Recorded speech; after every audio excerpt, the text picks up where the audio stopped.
शान्तरिवाङ्कुरो जगदिदं प्राङ्निर्विकल्पं पुनः मायाकल्पितदेशकालकलना वैचित्र्यचित्रीकृतं मायावीव विजृम्भयत्यपि महायोगी वयस्वेच्छया तस्मै श्रीगुरुमूर्तये नमः इदं श्रीदक्षिणामूर्तये तस्मै श्रीगुरुमूर्तये नमः इदं श्रीदक्षिणामूर्तये।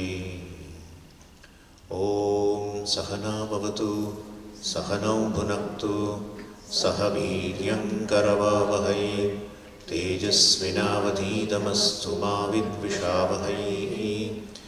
ॐ शान्तिः शान्तिः शान्तिः। सदाशिवसमारम्भां शङ्कराचार्यमध्यमाम् अस्मदाचार्यपर्यन्तां वन्दे गुरुपरम्पराम्। ॐ पार्थाय प्रतिबोधितां भगवता नारायणेन स्वयं व्यासेन ग्रथितां पुराणमुनिना मध्ये महाभारतम् अद्वैतामृतवर्षिणीं भगवतीम् अष्टादशाध्यायिनीम् अम्ब त्वामनुसन्दधामि भगवद्गीते भवद्वेषिणीम्। यं ब्रह्मा वरुणेन्द्ररुद्रमरुतः स्तुन्वन्ति दिव्यैस्तवैः वेदैः साङ्गपदक्रमोपनिषदैः गायन्ति यं सामगाः। ध्यानावस्थिततद्गतेन मनसा पश्यन्ति यं योगिनः यस्यान्तं न विदुःसुरासुरगणाः। देवाय तस्मै नमः देवाय तस्मै नमः। So Varna Vyavastha, that's a topic. Vyavastha is a system, a lifestyle of Varna. Varna means a classification, group of humanity. And all the human beings are divided into certain groups based on certain things. Each group is called Varna. And of course, regarding these Varnas have been talked in the Veda itself. But Bhagavan talks in the 4th chapter very clearly. Chaturvarnyam maya srishtam Guna karma vibhagashah tasya kartaram apimam vidhi akartaram avyayam. You know, the context of Bhagavad Gita is Arjuna who has performed so many duties in his life.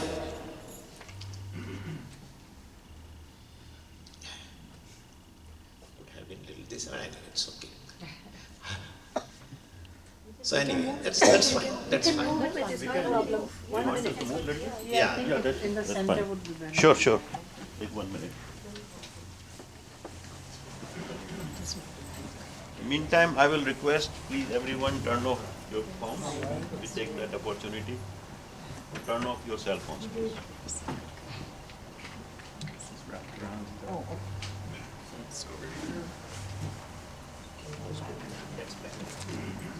You want us to move back? No, we'll move back. Okay. Yeah, that's better. Yeah, much better.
Oh.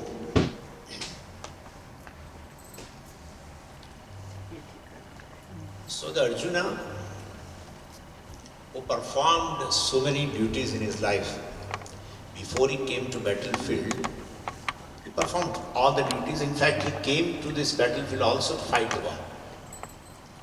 Then something happened. And now he has a fear of doing this karma, which is an unpleasant duty of fighting with his own relatives. And Bhagavan wanted to remove his fear for the karma.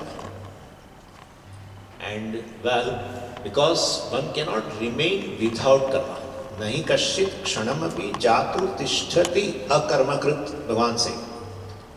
Nahi kashit kshanamapi. Even for a moment, one person cannot remain without doing something. Need not be physical. Maybe sitting person, but then inside something is going on. Mental activity. Person cannot remain. And therefore, the fear of karma for the Arjuna, has to be removed.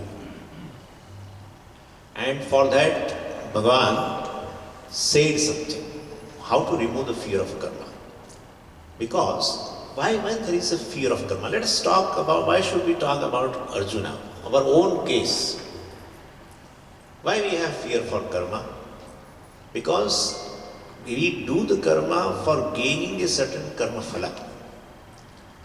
And that karma phala, expectation of the karma phala, creates an anxiety even before doing the karma itself. So before doing karma, one has an anxiety. While doing karma also there is an anxiety. And of course, there are all chances that one need not get an expected result. We know also. That also, so this being this kind of a situation, so karma is always fraught with this side effect of an anxiety. Karma means responsibility, and that will bring anxiety, in short. And in order to remove this, Arjuna thought, in order to remove the anxiety, he thought, let me not do a karma itself. Like some people, person like me, let us say, is afraid of taking antibiotic. Why?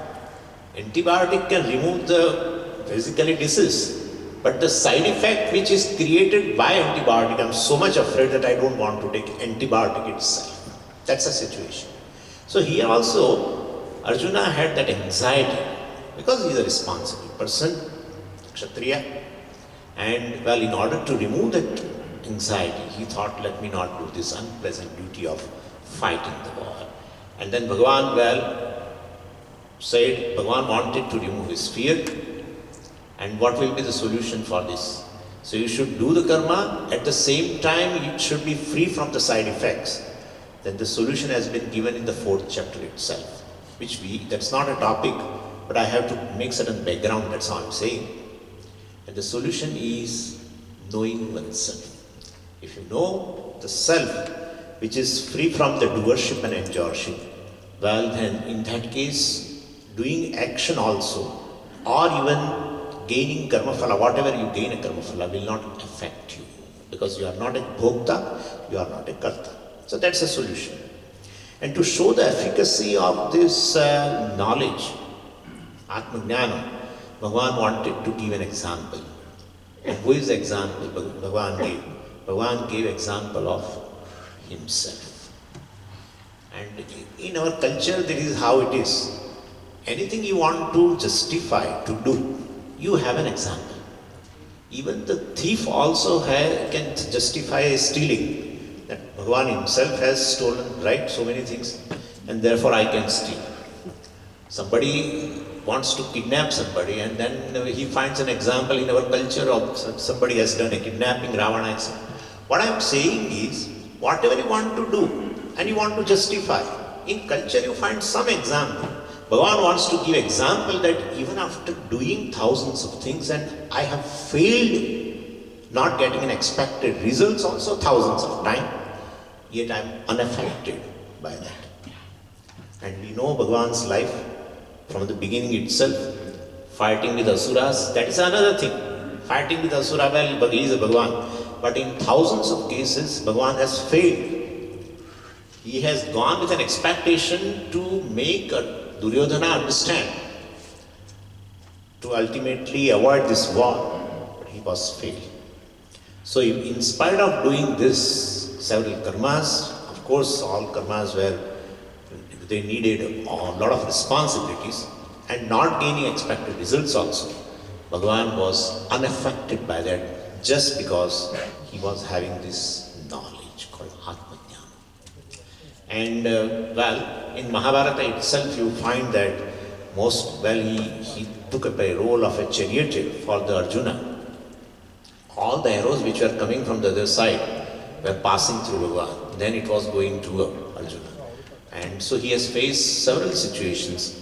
And so Bhagavan wanted to give him also the knowledge so that he also gain the knowledge of the self and he will be free from this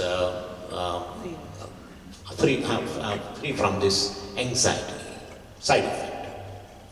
What were the duties Bhagavan was Lord was involved in?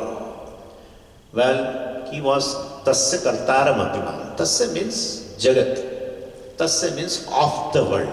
Kartaram, creator. Well, even though I am a creator of the world, and of course sustainer and resolver of the world, Akartaram Avyayam. Still, I am from my own standpoint, I am not a Karta, I am not a sustainer, etc. So that's what Bhagavan revealed also. And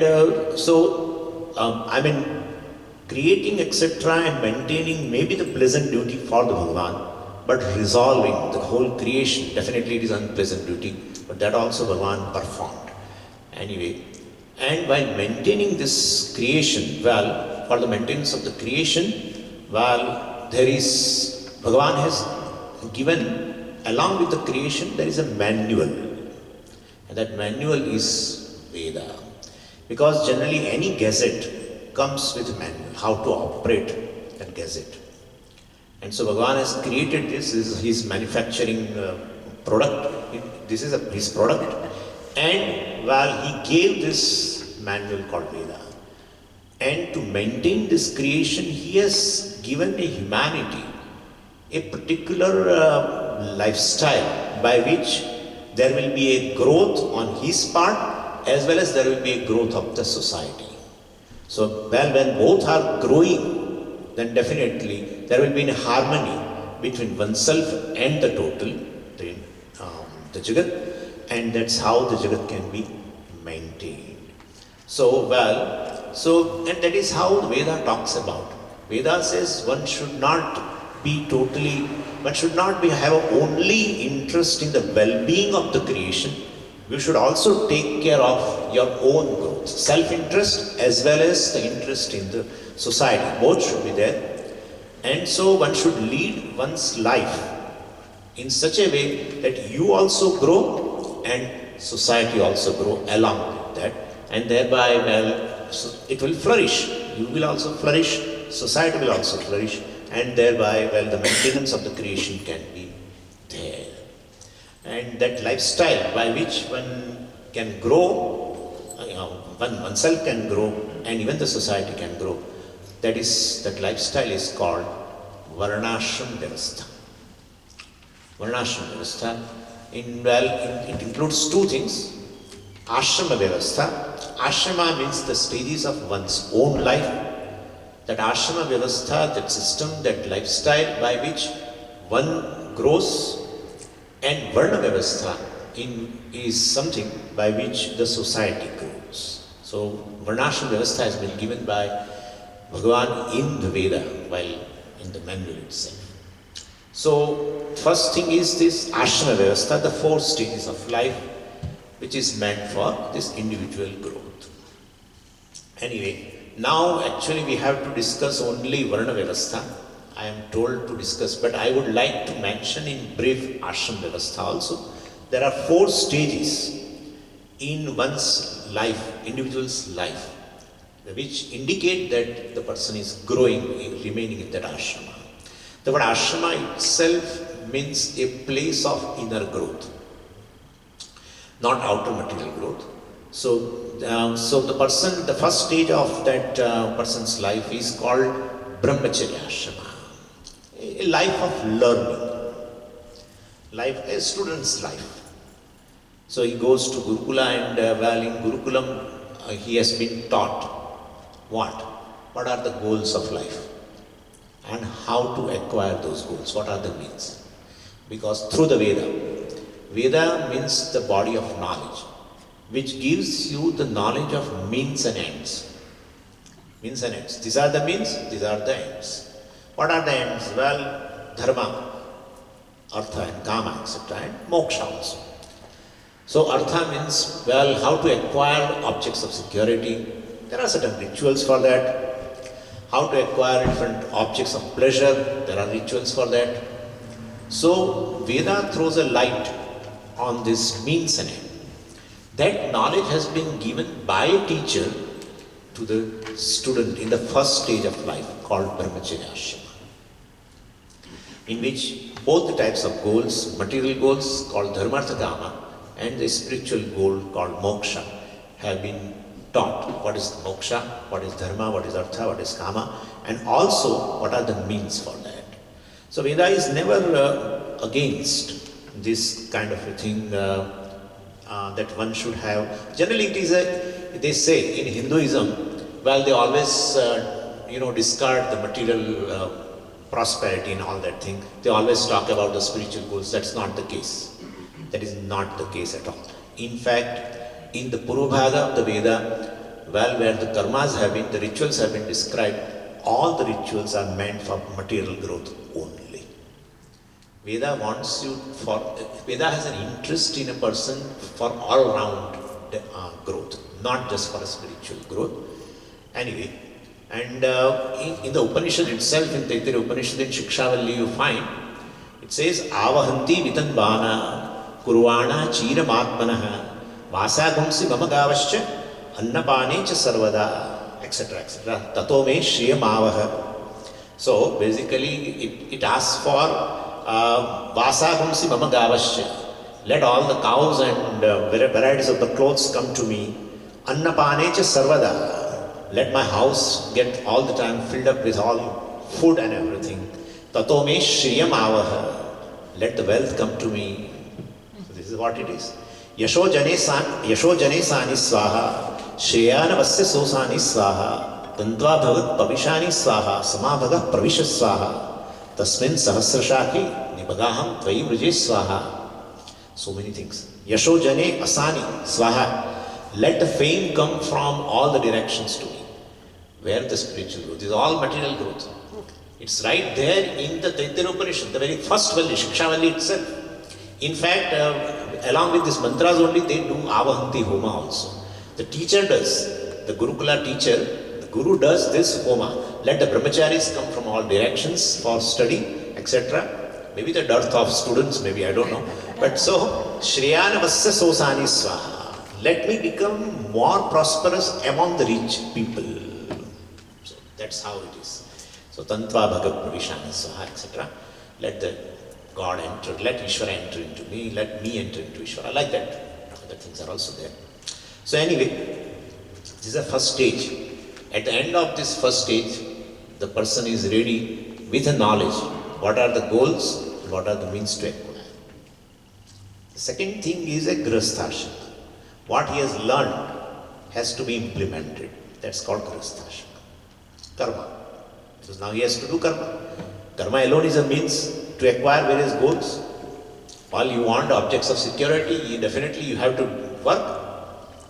So, and you want objects of pleasure, well, you have to do whatever rituals. Being Veda, well, the means will be rituals. Well, so in grihasthashrama, what you have learned, you implement. And initially also, in an earlier part of a grihasthashrama, where actually person has a lot of ambitions and desires, naturally. He is married and now he wants to, run his family. From 2, the 3 will be there and the 4 will be there, etc. So he has to maintain. And all his desires are legitimate desires. Only Veda tells that you fulfill your desire in a legitimate way. Means you exercise your free will. Well, you exercise your freedom, choice, in order to do an action. But always keep dharma in the beginning. So always go on a right way. And the knowledge of that dharma, etc., has been given by the Ishvara to everyone. What is right, I know. What is right for me is right for you. No, Swamiji, you are not saying right. I will ask you a question. No, what is right for me is right for you. There is something called universally right. Yeah. You want is to speak truth to me, right? Everyone here. You don't want to be cheated. You want to be sharing, accommodating, etc. That this Swami should accommodate me. Swami should speak truth to me. Swami should not cheat me. Who doesn't know this? Everyone knows. There is something called universal right and universal wrong. And that knowledge is not given by any Howard or anything. Everyone is born with this knowledge. And I should not be hurt. I should be accommodated. So many things happen. So knowledge of dharma has been given. Where, Swamiji? Where in the system it has been given? Where the freedom of choice is there itself what to choose is given. There itself. It is an intellect. The free will is there. That free will has to be exercised based on dharma that is given there itself in the intellect. And therefore, you fulfill your desires, whatever you want in your life. You know the means, you know the end. You have entered into Grihastha and you have so many desires, ambitions, fulfill it. But always see that you fulfill in a legitimate way. If you fulfill in a legitimate way, definitely you are growing also. If a person runs his life just by fancies, likes and dislikes, these are fancies. Any like and dislike is just a fancy. Why, Swamiji, it is fancy? What I like, you may not like. What I dislike, you may like. What I like, you may dislike. It's a fancy. There is no objectivity. It is based on subject. Definitely it is subjective. Any subjectivity is a fancy. There is nothing called a universally liked thing. There is nothing called universally disliked thing. It's all projection. But anyway, so rather than your freedom, your free will, if you exercise based on likes and dislikes, you are ruining your life. If you are exercising your freedom, free will, based on what is right and wrong, which is right there, definitely you are growing. Growth is a little painful. Growth is painful. Even physical growth. If I want to lift, if I could lift 5 kg, to lift a 6 kg, it gives me a lot of pain. If you want to develop biceps, definitely it involves pain. Physical growth itself involves pain, this emotional growth also is painful. Definitely, initially it is painful. But person grows in that grihastha, fulfilling his desires also, at the same time remaining on the path of dharma. So, then such a person with a purified mind now develops a desire that I just should not be the beneficiary of my actions, but let the others also should be the beneficiary. You and me must have observed in our own life that we were having so many desires before and being fulfilled also. Now we feel that let us help the society also. Right? So that happens. If that doesn't happen, means definitely person must have compromised dharma. Definitely. Person must have. This is a simple rule. Why? Because the dharma is a manifestation of Ishvara. More and more you follow dharma, more and more you are in tandem with Ishvara. And more purification. That is how it is. Everything is manifestation. That's not a topic right now. Everything is manifestation of Ishvara. Dharma also is a manifestation of Ishvara. And definitely, if you follow dharma, you are in harmony with the Ishvara. That's how always we get a joy when we do what is to be done. We always get a joy. We are not really enjoying any sensual object. Still we get a joy. We never realize why we get a joy even though we don't enjoy any desirable object. Generally our equation is, we get a joy or happiness when we enjoy a certain desirable object, sensual object. But here you are toiling. still you get a joy because what is to be done, you do. That's called dharma. Even doing simply laundry on Sundays, give a joy. Whole week it was now lying here only. I have to do laundry, I have to do laundry. And you really toil for because you have so many. 3 hours, not even taken a cup of tea. But after doing whole thing, you sit in a chair and you feel that you have a joy of what? What is to be done is done. That's how it is. What is to be done, that is dharma. Given, knowledge is given, and when you do it, you are in harmony with yourself, you are in harmony with others. Others also expect from you the same thing. Everyone has a value for that. You have an expectation from me that I should speak truth to you, and I speak truth to you. I am in harmony with you. I am in harmony with myself also. No conflict. Well, that's a topic in the evening. But point is, this following dharma and also fulfilling your desires in a grihasthashrama, second stage of life, makes you a mature person. And you will be ready now to make beneficiary of your own actions to others also. Anyway, and what kind of karmas, Swamiji, that such a mature person does? Panch Mahayajnas person does, which I don't want to go into that because these people will tell Swamiji, you are in ashram vyavastha only, you are spending so much of time. Okay, then the third stage is a vanaprastha. See, even if you do a activity either for yourself or for the others, social services, etc., whatever you do, when you do that, you are definitely an extrovert person, naturally, right? Because you are doing for society, either doing anything for yourself, but you are extrovert. And then there is no chance to be an introvert person. Well, so Vanaprastha Ashrama, which is which is helpful for making the person introvert. But Swamiji, why a person should be introvert? He should be extrovert all the time. That's true. Well, there is something called self, knowing which person becomes free from all kinds of evils. The self is here, which is called Pratyagatma. Pratyagatma means what, you know? It is innermost. Innermost means what? Well, it is in the form of I. So when you pay attention to the world, you never pay attention to the I. And therefore, in order to pay attention to the self, well, you have to put a break. You are too much extrovert in grihasthashrama. You put a break. That break is a vanaprastha. So you slowly become introvert. What will help for that? Well, meditations on Ishvara help you to become more introvert, more focused person. So the grihasthashrama is basically life of karma yoga. This vanaprastha is a ashrama, well, place for inner growth in terms by upasana, meditations, etc.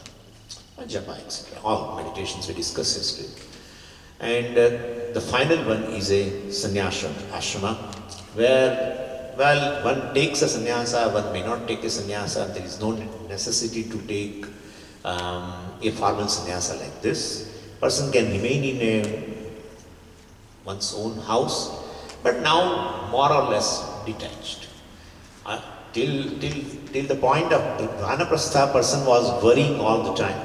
I am responsible for their, maintaining the family. I am responsible. What will happen to this grandson? What will happen to the all the time worrying. Sannyasa means placing all your worries at the feet of the Lord. Why? Because I am in a process of knowing the self. So basically it's, the person now gives the responsibilities which was handling as a grihasthashrama to the feet of Ishvara. So detached. This is how it is. The growth is nothing but, any growth takes place when you enter into the system and then you come out of it. Any growth. Even in terms of education you see. Right? You enter into the university. You don't remain lifetime in any university. You enter into the university, you gain knowledge and you come out. That is how it is. And therefore you have entered into Grihasthashrama, grown, Vanaprastha, grown, now you have come out. So it's a detachment, basically. So sannyasa is, well, you mentally, or who is the definition of sannyasa? If somebody will ask me now, later. Mentally hand over the responsibility to the Ishvara, which he was handling till today. And pursue the Ishvara himself. Pursue the Ishvara as self. That is it. Anyway, so if a person goes through all these 4 stages, well, what is the beauty? Well, he has catered to his own growth also, and in the process he has catered to the society also, right? In terms of Panchamahayagnas, etc. So, like a tree, which is producing a fruit, and fruit is eaten by the person. Well, tree does 2 things in this. Tree basically serves the society by giving the fruit, and when the person eats the fruit and throws the seed, the interest of the tree also is served, because a new tree is going to be born. So this is how it is. Human being's life is like a tree, which it works. It helps the society also. It gives a lot of fruits. At the same time, his life will have a certain self-interest also will be fulfilled. This is Ashrama Vyavastha. Now, we will see Varna Vyavastha. Bhagavan said, Chatur Varnyam Maya Srishtam. So, well, hey Arjuna, I am responsible for the ashrama scheme. Bhagavan doesn't mention, of course, but also I am responsible for Varna Vyavastha also. And Varna means, as I told you, division of classes or groups. How many groups are there? Chatur Varnyam. So basically, broadly speaking, 4 groups are there. 4 classes of people, 4 classes of human beings are there. Which means, well, entire society human society can be categorized into these 4. And what are the 4? Well, Brahmana Varna, Kshatriya, Vaishya, Shudra. How will you create this division of 4? What is the basis of creating the division of the entire humanity into 4? Generally, division is not a good thing. We say division is not a good thing because it creates several issues, conflicts. But divisions are there, one should be aware of. This kind of division is not there, then humanity is divided by something else. That is there. All the time divisions are there. So this is one way of, division of the society by the Veda, division of the human society by the Veda is based on 3 things. You can see simultaneously even the chart also. And I have mentioned that. So, division of the humanity can be seen from 3 angles. First one is a character-based division called Guna. You can see in the middle. So, Guna Vibhaga. And or personality-based classification, Sabhava-based classification. And so that's called Gunataha Vibhaga. Based on Guna, based on Sabhava, based on personality, humanity can be divided into 4. There are certain people called Brahmana by personality. What is that? We'll see. There are certain people which are called Kshatriya by personality. There are certain people called Vaishya by personality. What is that personality? What are the traits? I will tell you. And of course I have mentioned also. And who are the Shudras in terms of personality, that has been also told. So, Guna Brahmana, Guna, now these words I am introducing, so please remember that.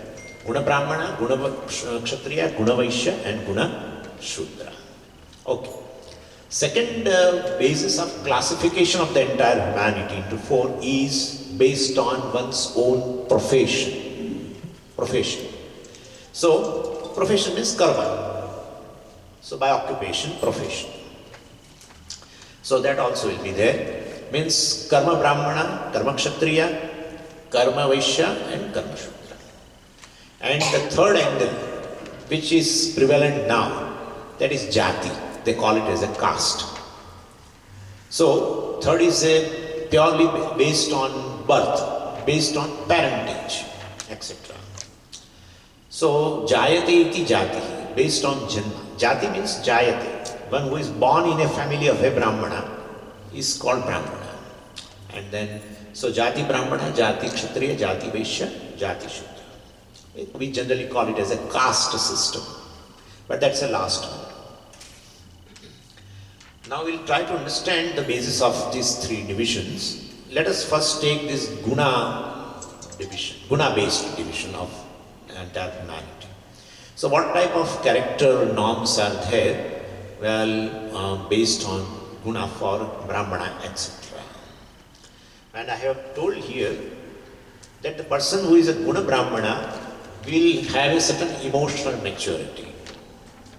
He is a contemplative person in the entire humanity. Whatever may be the religion, whatever may be the country, there are people in every society, well, who are contemplative, who are moderate, who are having a certain disciplines in their life, etc., who have a certain intellectual efficiency, who is a think tank, let us say, think tank, right? We have the word think tank. Every society has. So here we are going beyond country and religion and anything. Please understand this. The spirit of the Varna Vyavastha is not just caste. That is, the spirit is this. Bhagavan said, before I go further, let me tell you very frankly, Bhagavan said, Chaturvarnyam maya sushtam guna karma vibhagasha, not jati. Bhagavan has not mentioned jati, which is prevalent for due to some getting advantage, political advantage or anything. That was not the case. But then Swamiji is from where it has come, I will tell you at the end. But guna karma vibhagasha, based on person's personality, the division should be there. So a think tank, thinking is predominant, etc. Well, that is a guna. See, this division basically, why, everyone is, guna means sattva, rajas, tamas, tamoguna. Everyone basically is a mixture of three. Everyone. At a certain time, we are in a thinking mode. Certain time we are in an activity mode. And certain time we are not in either doing any thinking or activity. Just dullness, laziness, sleepy, etc. So these three things are there in everyone.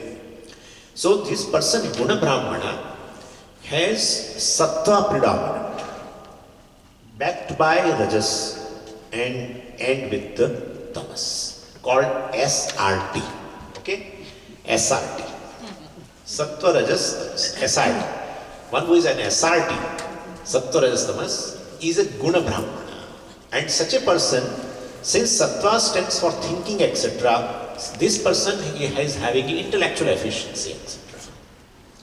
And then, well, there are certain other traits also of the person. There are certain traits which indicate he is a. Now you will find people are very accommodative, let us say. People who are having this contemplative nature, etc., etc. That's called Guna Brahmana. And the same, of course, then there are persons who are very active. Then we'll say Rajas predominant. And even in waking state itself, you can say, like in a waking state, when you wake up, you might be having a sattva mode. Your mind must be quiet. But as the day grows, you become more and more active. And at the end of the day, well, neither you are active, neither you are in a thinking mode. Well, you feel sleepy or you sleep. That is tamas. So all the three gunas are there. But basically the person, there is a reason that the person basically has a sattva predominant nature, personality.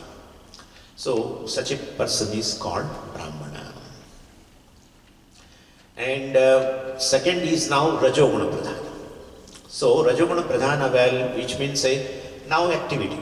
He is a very active, hyperactive, you can say. But it is backed by Sattva Guna. R then S. Then definitely, even though Rajoguna is dominant, he is very active. But since it is backed by Sattva, backed by the nobility, etc., his activity is more or less for society. and Tamoguna will be least. So RST, Rajoguna backed by Sattva-guna. So definitely his activity is meant for welfare, well-being of others. Such a person, such RST is called Kshatriya, Guna Kshatriya. And third is, again Rajoguna is predominant, but backed by Tamoguna. Well then definitely that person is ambitious and he has an ambition of money, power, etc. but doesn't have much thinking because Sattva is not at the second place. Without much thinking, without consideration of others, well, he is just interested in a profit. His focus is on a profit. Well, such a person you will find in any situation they always see what will I gain. Any situation. Either even a simple function, they will see that whether they are highlighted or not. They get a place or not. If they are not getting, they will not be interested. Totally selfish motive. Kshatriyas are one who is a selfless activity, working for others. So there is a Guna Kshatriya. But this person is Rajoguna is backed, very active, Rajoguna. Backed by Tamoguna. Definitely, such a person, well, very, very good. All are good. I will tell you when karma will discuss profession. Everything is needed, but these people is called Guna Vaishya. Guna Vaishya. And the fourth one now you know very well is TRS. Tamoguna is predominant, backed by Rajoguna, backed by Sattva. Swamiji, is it the case where Tamoguna is backed by Sattva? Never possible. To reach to Sattva, one has to go through Rajoguna only. That's how it is. So TRS instead, Swamiji, TSR is possible or not? No, sir, it is not possible. There is no fifth variety. So this is TRS. Tamoguna is dominant, Rajoguna is lesser, and Sattva-guna is least. So, well, definitely, thinking is not there. Naturally, Sattva required. So thinking is also not there. Activity also is not there. There is no initiation on their part. Which was there in a Vaishya and which was there in a Kshatriya. That initiation itself is not there to do anything. Then they are made to do. They are made to do. They will implement. Well, we will see that. So basically they have a laziness, dullness, carelessness, procrastination. Such people have a procrastination. Anything they want to do, they say they will do it tomorrow. Tomorrow they will come, then that becomes today. They will say that tomorrow. Wife keeps on telling to husband that go for the admission of our child. This, I know, no time. Procrastination. Procrastination is basically a quality which brings crisis in life. Procrastination is a direct cause of crisis, direct cause. To the extent of even, having a person's gain even heart attack, etc. Because all the time load is there, but he doesn't do. Anyway, so laziness, dullness. Because no thinking, no activity. So TRS. So this is called Guna Shudra. Please understand, not Shudra, Guna Shudra. Such persons are there, such people are there.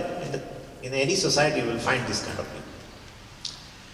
So anyway, this is first guna-based classification of the entire humanity. Swabhava, personality-based classification. Second base of classification of entire humanity into four is by profession, by occupation. So here, what the person takes, profession the person takes, well, we not bothered about the character, not bothered about his lineage, etc. Such people here we talked about as a karma brahmana, karma kshatriya, karma vaishya and karma shudra. Okay.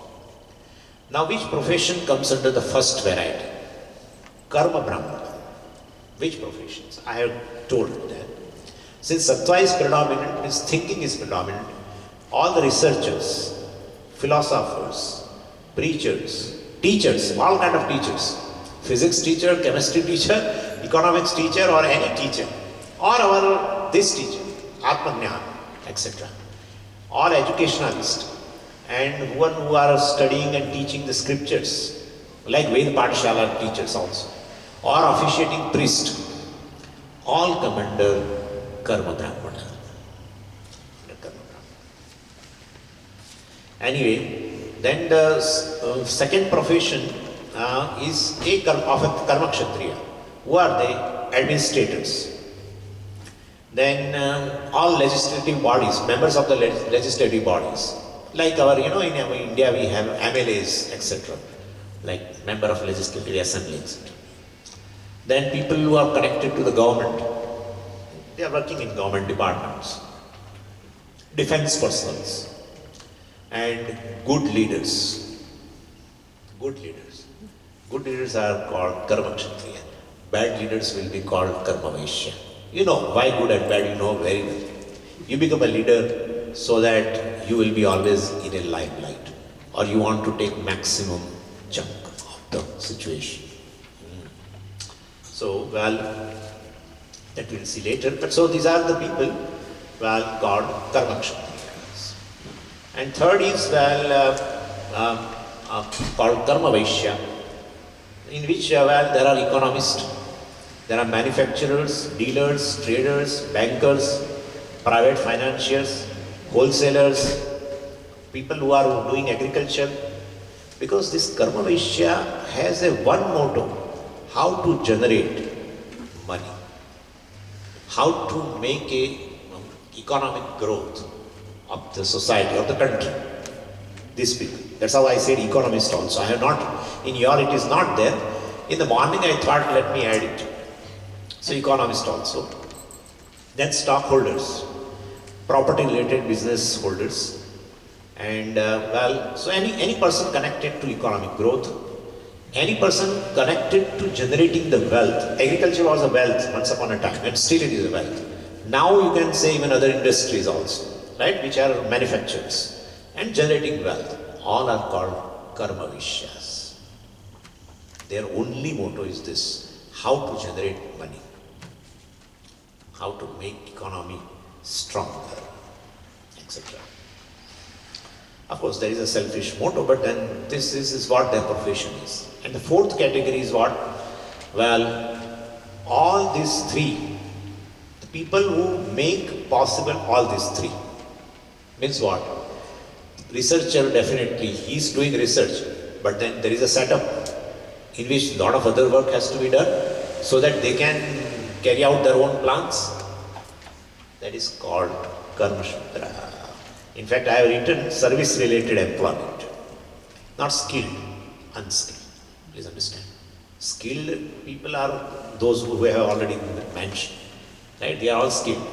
These are service-related employment, and they are the hands, legs, eyes, and ears of the others. If they are not there, researchers cannot function, economists cannot function, administrators cannot function. They need the help of the people, definitely. They are called Karma Shudras. They help. Or you can say, well, all these three departments, other three departments, well, they need a unskilled work, etc. So these people help them. So Karma Brahmana, Karma Kshatriya, Karma Vaishya, and Karma Shudra. Most important thing is, now keep this thing in your hand, I will show you. The person who is a Karma Brahmana, well, definitely need not be a Guna Brahmana. Karma Brahmana means the person who is, let us say, who is a teacher. May not be a good at heart, possible. May not be, this is just by the way. So, there is no rule that a Karma Brahmana has to be a Guna Brahmana. I will give you another example. Somebody is teaching a Veda, let us forget about other teaching. Somebody is teaching a Veda. In terms of karma, well, he is a Brahmana. Teaching. Good. But then his interest is ultimately to extract money from the students. Suppose he has that interest. Then he is called Guna Vaishya. That's how it is. Wow. You have picked up a lot. Yeah. Guna Vaishya. And by birth he may be Shudra also, or by birth he may be a Kshatriya also, we don't know. Could you follow? So therefore, so Karma Brahmana means definitely the person at heart also is like a Brahmana, need not be. Okay. And purely, now the last classification is based on birth. When a person is born to a Brahmin family, Brahmin parentage, but that Brahmin is by profession, suppose. The person is born to a Brahmin family means what? The father is doing a Brahmana, Karma Brahmana. When in such a family, a child is born, by Jati he is called Brahmana, etc. Jati Brahmana. So, and when he is born, definitely you don't know his character, naturally. His traits you do not know. Well, he doesn't have any profession also. So we brand them as a Brahmana, that's it. You cannot brand as he is a Karma Brahmana. You know, he has not started it, he is just born. He is not profession, anything. Well, his nature also may not know.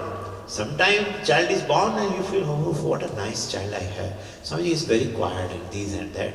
And within no time, so you cannot call this as a Brahmana in terms of karma, in terms of guna. Well, but since he is born to a parent, where the profession of the person is a Brahmana karma, well, definitely we call it as a Jati Brahmana. So anyway, so Jati Brahmana, Jati Kshatriya, Jati Vaishya and Jati Shudra. And here also we can take an example where Jati Brahmana, well, by Jati the person is Brahmana, but he has become MLA. I know one person. He is MLA. So by karma he is a Kshatriya. Good MLA. No, I'm going ahead. Wait. And after becoming MLA, well, he is only interested in taking bribe for getting things done. Then he is called Guna Vaishya. This is how it is. So basically, the person may be born as a Brahmana by karma, may not be Brahmana at all, maybe Kshatriya, maybe Vaishya, and in terms of guna, in his own character, he may be of a different. Anyway, so this is one thing is over. The classification of the entire human society based on three angles, karma, guna and jati is over. Now, the question a little as our, he mentioned the burning issue, a gradation, who is better, that will be there. Who is better? Gradation of the four should be, is there a gradation or not? Well, let's take first jati. Based on jati, can we tell this Brahmana is better than Kshatriya or not? No way.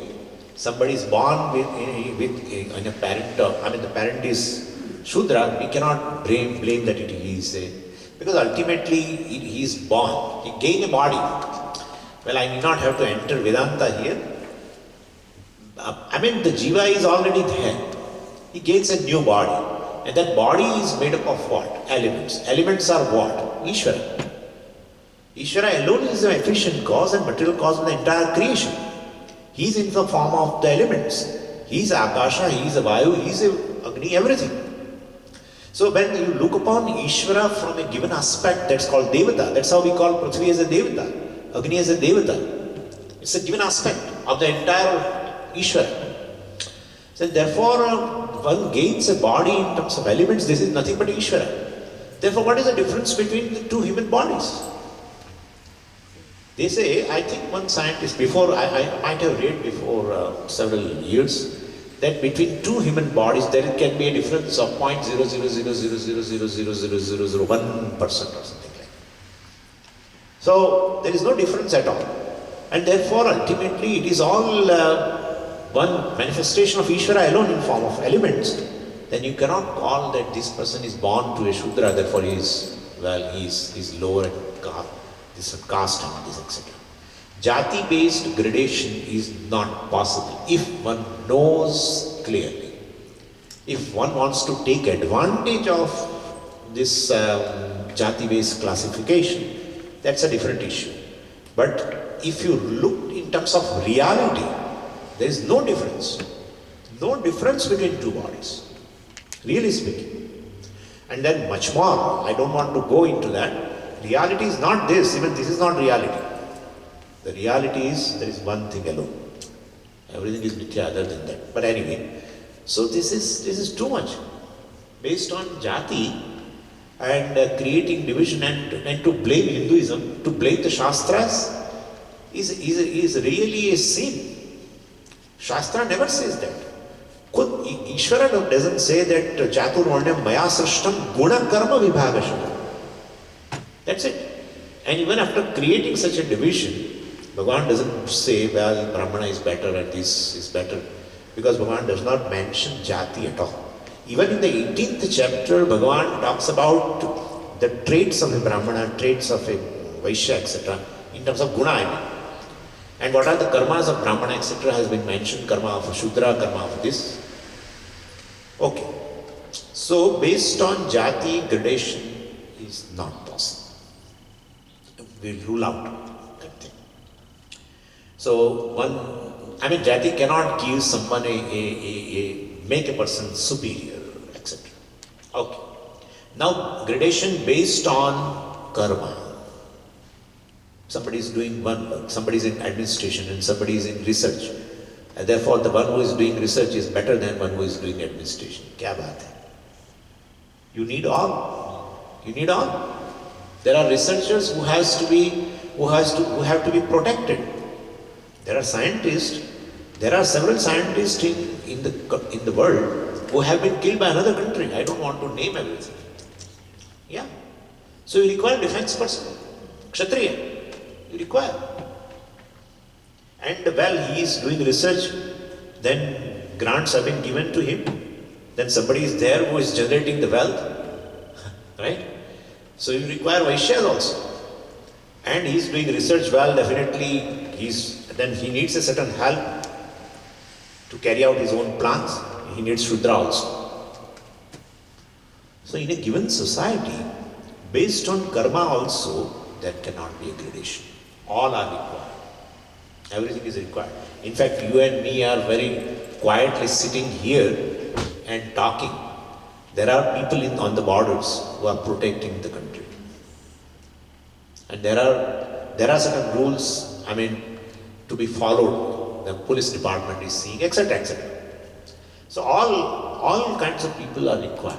And therefore, but Swamiji, you are saying that what your Shastra is saying. Shastra says very clearly, what? Brahmano mukhamasi bahurajanya kritaha uru tadasya yadvaishyaha padbhyagam shudraha ajayata. From a cosmic person, well, from the legs of that cosmic person, the Ishvara, well, the Shudra has been born. From his Uru, well, the Vaishya has been born. From his Bahu, well, Kshatriyas have been born. From his head, Brahmana has been born. Or Brahmana is the head of that cosmic being. And Bahu, etc. The Kshatriyas are the Bahus, etc. Anyway, what I want to say is, now in a given cosmic body, which limb is more important and which is less important? Everything is important. We don't know importance. When we lose even one finger, we realize how much loss now we have. Every limb is important. Therefore, Uru is important. Uru means the middle part. Legs are important because you have come here because of legs, etc. And you are writing notes or you are holding something, well, you have hands. And your body is sustained because of the middle part, well, everything, the digestive system, etc. And you have head, so you are thinking what I am saying. Everything is required. What is not required? So karma-based division also, of course, unfortunately, that is more in our country, in India. Here, somehow, the dignity of labor is somehow maintained. Any work person does, well, has a dignity. It's not that somebody cleans my house. A cleaning lady comes, well, she is, having a lower status, etc. That's not here. That's wonderful thing. A dignity of labor I find in United States. But in our society, let's say, well, I should not say that, but it is there. The person who is doing this kind of a work, well, he is considered as of doing lower job, etc. That's not true. So, jati-based classification, jati-based gradation of these four classes should not be. And karma-based classification also should not be. Third, guna. Well, guna-based, there is gradation or not. Character-wise, there is gradation or not. Yes, certainly there is a gradation. Certainly gradation. A person of a noble character, well, is certainly superior. I did not say, you will tell. But Swamiji, how do I know that everyone considers as superior? He demands respect from you. You give respect to the person of a noble character. Okay? And therefore there is a gradation. You automatically respect such a person. That shows you find the person worthy of the respect, of your respect. And therefore gradation in terms of personality, character is definitely there. And so from the standpoint of Guna Brahmana is superior compared to Guna Kshatriya. Compared to Guna Kshatriya is superior to Guna Vaishya. Guna Vaishya is superior to Guna Shudra, etc. So, and then next question is why? Why he is superior?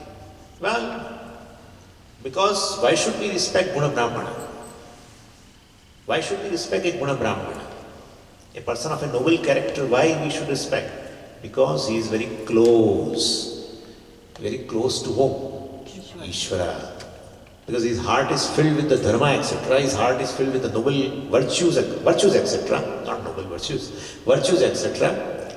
And therefore he is very close to Ishvara. In fact, he is the one who is qualified for gaining knowledge, Atmajnanam, gaining moksha also. And therefore, definitely, he is Sattaguna Pradhana. And therefore, definitely, in terms of gradation, he is better.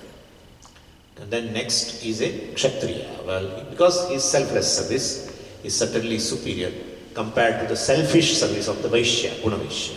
Therefore, compared to Guna Vaishya, Guna Kshatriya is better. But compared to even Guna Kshatriya, Guna Brahmana is better because he is very close to Ishvara.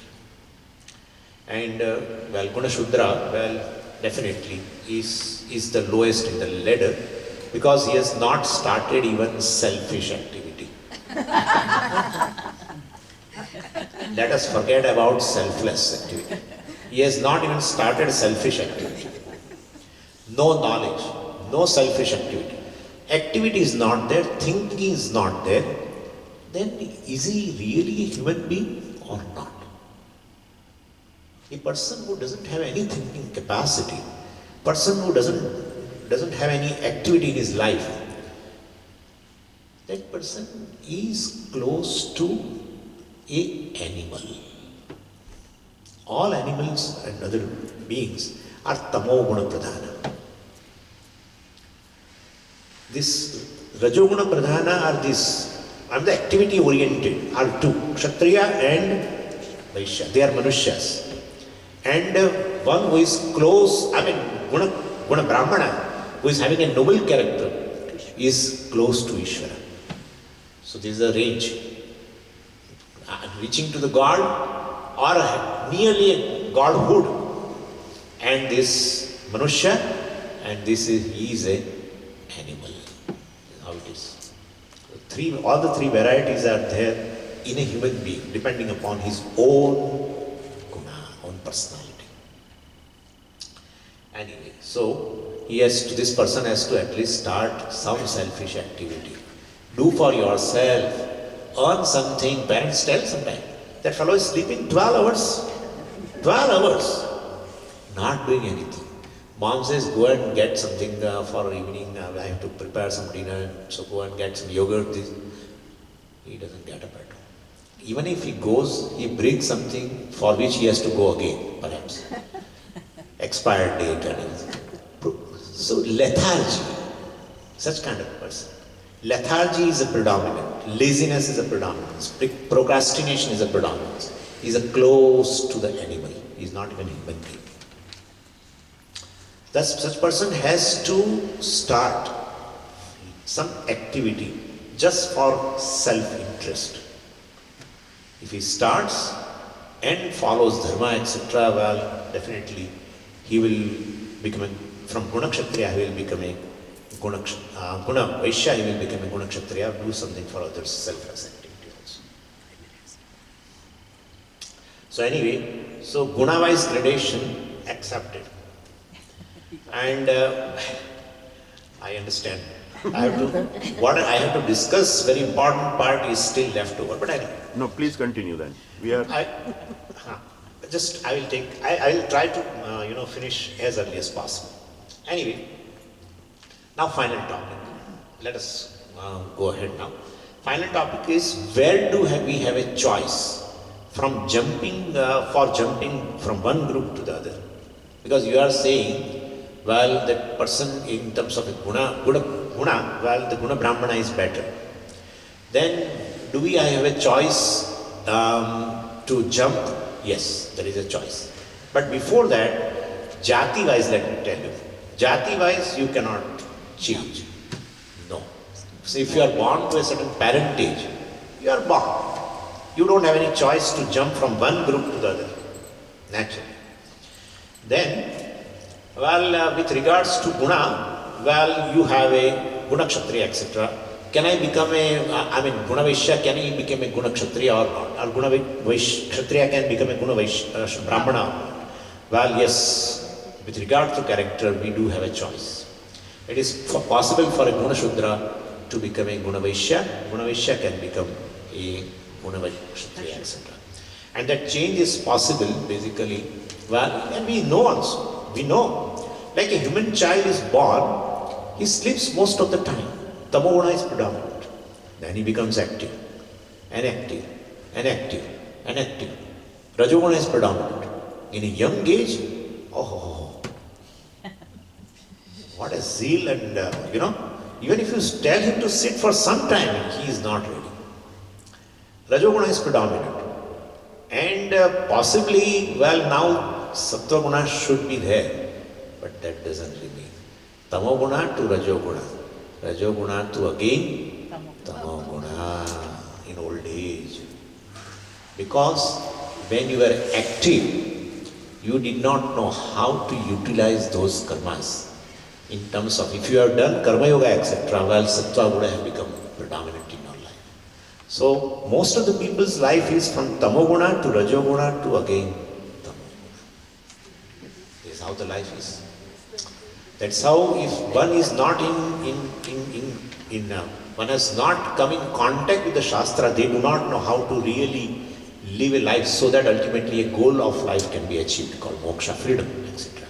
Anyway, so the character change, this character change is possible, and and there are means for that we are not discussing, but basically the Purubhaga of the Veda, the Karma Kanda, makes the person active. So the person who is lazy, Tamoguna Pradhana. So let us say Guna Shudra, he makes it to Guna Vaishya. How? You see any ritual, you have to be physically active. Doing ritual is not a simple job. You cannot just sit. In fact, the priest may tell you to do namaskara also several times. Even our Shodashopchara puja, etc. also, you have to be physically active. So you have to get rid of your tamoguna. So all our rituals and other things, well, our karmas, basically is meant for the person to convert from Guna Shudra to Guna Vaishya. And then further, all these Panch Mahayajnas convert the person from Guna Vaishya to Guna Kshatriya, from Rajoguna to converts into Sattva-guna. And so there the upasanas also help, meditation also helps. So Karma Yoga and Upasana will make the person from Guna Shudra to Guna Kshatriya, and ultimately Jnanam makes you from Guna Kshatriya and Guna Brahmana to basically Guna Atita, etc. Well, that I don't want to go. So this is how our whole scheme basically of Karma Yoga, Vipassana and Jnana definitely helps the person to become free from even, to know the Atma, which is free from 3 gunas also.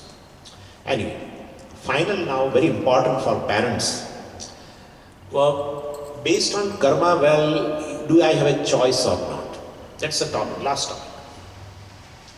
Based on profession, do I have a choice with regard to karma, profession or not? Yes. You can choose your profession based on 2 things. First is based on your Jati, hereditary profession. That's the first thing. And the hereditary profession means you are born in a certain parentage, like a person is priest. And you also, being a son of the priest, you choose. That's how the society was in our country. Well, so you choose a profession of being a priest, suppose. So that is based on the Jati, well, you can choose your karma. Or based on Guna, well, based on your inclination, you can choose your profession. 2 things are there. Now, both the things have advantages and disadvantages. If you choose your profession based on your hereditary profession, there are advantages and there are disadvantages. If you choose your profession based on inclination, there are advantages and there are disadvantages. That's the point I would like to discuss 5 minutes. Sure. First advantage, suppose if you choose your profession based on hereditary, your parentage, etc. Well, you will be free from the problem of choosing. The problem of choosing is the biggest problem, in fact. Anyway, so because from the childhood itself you get an atmosphere. Suppose a goldsmith is there, and the child also, the parent, especially the father, wants his son to be a goldsmith, who can maintain his own business. He gets a training from the childhood and he would be successful. So most of the professions, if you get a training from the early age, including even gymnastics and everything, if you get the early training, definitely it would turn out to be more beneficial. So Jati-based profession, hereditary-based profession has an advantage that the person will be ready. When he becomes mature physically, etc., he will be ready and he can run the father's business, etc., properly. That is possible. And the disadvantage is what? By chance you don't like your father's occupation, profession, if you don't like. So you become, sometime, what happens is, I saw in Chennai, the father was a Vadya, means priest, and he makes his son priest. He put him in a Ved Pathshala, etc., and then he becomes priest. And being priest, he has to wear that, the ring on both the ears, and then kudumi, and all these kind of things. And this boy is a modern, thinking, and he just doesn't like it. And after some time, he gives it up. So disadvantage based on hereditary profession is that if you don't like, well, you will be suffocated. Advantage is you get early training. From the childhood itself, you get a training. You get an atmosphere of the training. This is what is to be done, it's up to you. But this is the thing.